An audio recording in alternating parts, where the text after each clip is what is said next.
Welcome back to Sports Blitz Live. Luke Robinson here, continuing our SEC preview for 2011. Have on the horn with me now Clay Henry from HogsIllustrated.com. Of course, Hogs Illustrated, they are a standalone magazine as well as part of the Scout Network. And Clay Henry is a publisher of Hogs Illustrated. That's HAWGS Illustrated.com. How you doing today, Clay? I'm good, Luke. Good to visit with you.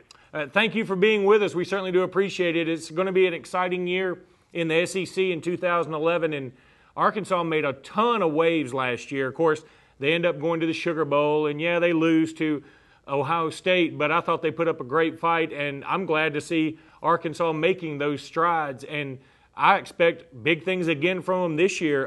What are your thoughts on Tyler Wilson becoming the man at quarterback now that Ryan Mallett has graduated? Yeah, I don't think that Tyler will hold them back at all. I think that he's surrounded by good, skilled players. They're replacing two offensive tackles, and I like the talent they have there. Of course, it's hard to replace 3- and 4-year starters, guys that have done it in the SEC. But this is a wide receiver group that it might be the nation's best. They're 5 or 6, 7 deep. They look like they found a couple of more in preseason camp already, a couple of newcomers that look like they will be good hands down the road. They're 3 deep at running back. This is their best defense.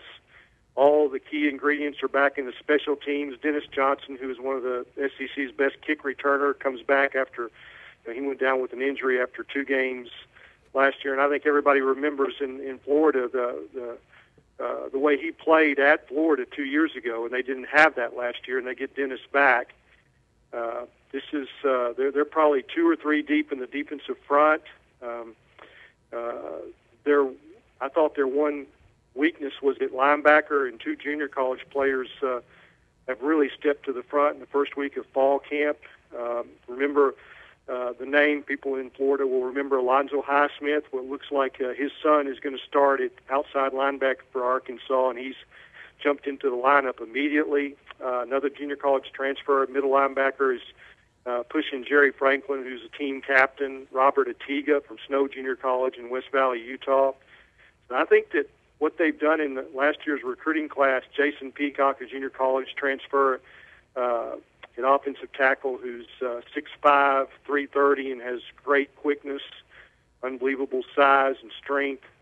It's like he's going to be that weak side tackle that they lost from last year in DeMarcus Love. I see this as an Arkansas team with 20 seniors, a bunch of 4-year starters that the experience and returning players are a lot like what Auburn had last year. And I think in looking back at Tyler Wilson in both the Auburn and Ole Miss games last year, when he got a chance to step in for Ryan Mallett, did very well. And he's got 4 springs behind him under Bobby Petrino. That's the kind of quarterbacks that Bobby Petrino likes to have, that understand the offense, and he can make all the throws.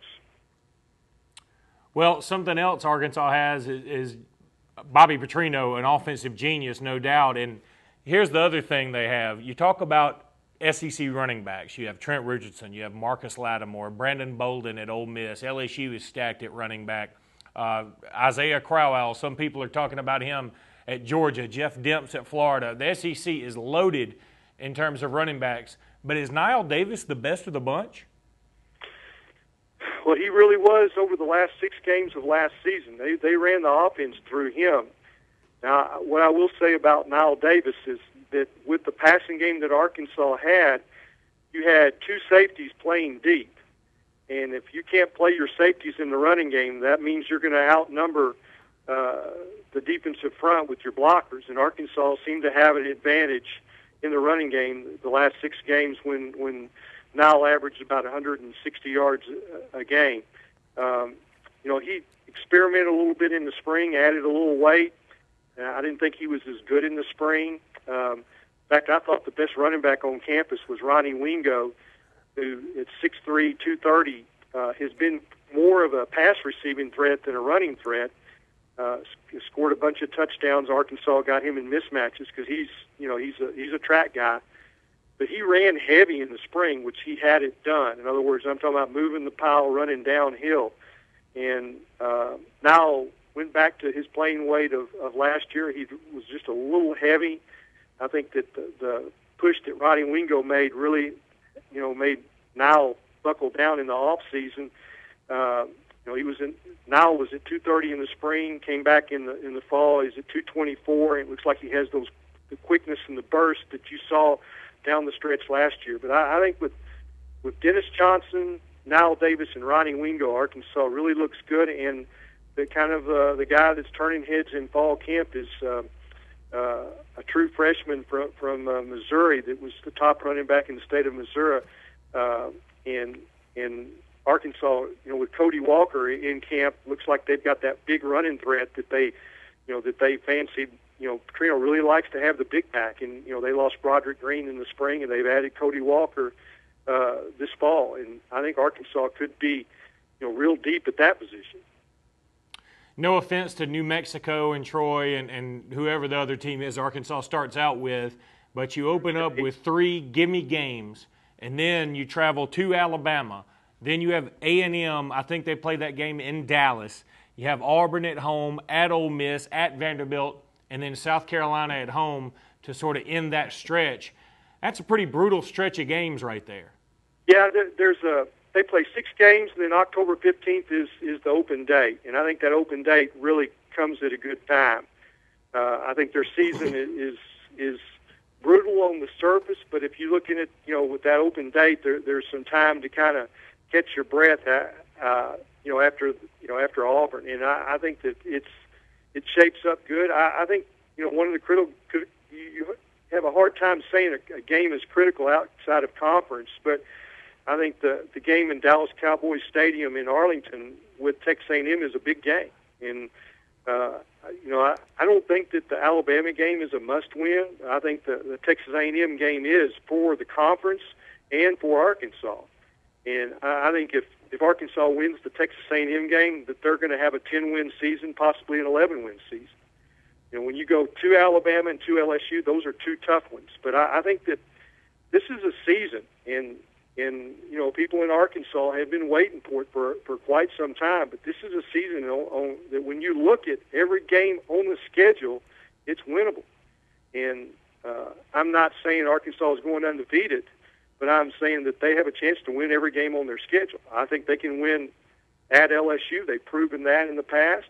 And I think they can play with Alabama. I think they proved that last year in Fayetteville. And I think in a lot of ways, this is a better Arkansas team. This is an Arkansas defense and special teams that you can take on the road. And I think that's how you win on the road in the SEC, is that you play great defense and that you're sound in the special teams. They've got all their kickers, their snappers. They've got all the return guys. Joe Adams led the SEC in punt returns last year. Dennis Johnson is the school record holder in kickoff returns. They've got Dylan Breeding, who's a fine punter. Zach Hawker was really the rage of SEC kickers last year as a true freshman. They've got all the components, and they need to replace these offensive tackles. And he looks good in camp, although we haven't seen full contact yet. But I like where they are at quarterback. I like Tyler Wilson and think he brings some things to the table that, as far as mobility, that Ryan Mallett didn't have. I really agree with you. In fact, the more I look at Arkansas, the more I really like this team. And I keep hearing about it's an Alabama-LSU race in the SEC, but Arkansas's got to be right there with them. And you're absolutely correct about how much success they've had in Baton Rouge, let's say, recently. That game is always tough for the Bengal Tigers. In terms of playing Alabama, I still give the edge to Alabama, definitely. But Alabama's inexperience at quarterback is going to do them in sometime during this season. It may just be against Arkansas. Well, Clay, let's get your prediction for the SEC West and the SEC East, and who do you think will be the eventual SEC champion? And I'm not any good at that. I mean, who is? I know an awful lot about Arkansas. I mean, I don't miss any practices, and I'm on top of that. I'm probably not as good on what's going on in other camps. I think that you could throw a blanket over Arkansas, Alabama, and LSU in the West. And the West has been stronger than the East. I probably would go with either Georgia or South Carolina in the East. I saw South Carolina on a bad day last year without Marcus Lattimore being healthy, and Arkansas pretty much ran it up on them. So for me to sit here and say that I downplay what South Carolina can do is probably wrong, because I didn't see, a true indication. I don't have a great feel for Florida. Maybe nobody does right now. I know that they've replaced a lot of players. They're going with, a different coaching staff. But, I have great respect, for their head coach and their offensive coordinator, and think that Florida is probably going to be more of a factor in the East than maybe some. But I think that, that whoever has success, and this is going to sound weird, whoever has success in the West against Mississippi State will probably be there at the end. And I'm talking about LSU or Arkansas. And I think Mississippi State is much better than a lot of people are giving credit. I think there's an awful lot of thought that goes into that there's three haves in the SEC West and three have-nots, that there's a difference. And I think Mississippi State ought to be in the equation. And, the Mississippi State's going to beat one of those three teams. And when they do, they may decide that race. So I'm probably not giving you a firm answer, but I'm maybe giving you an overall picture of what I see.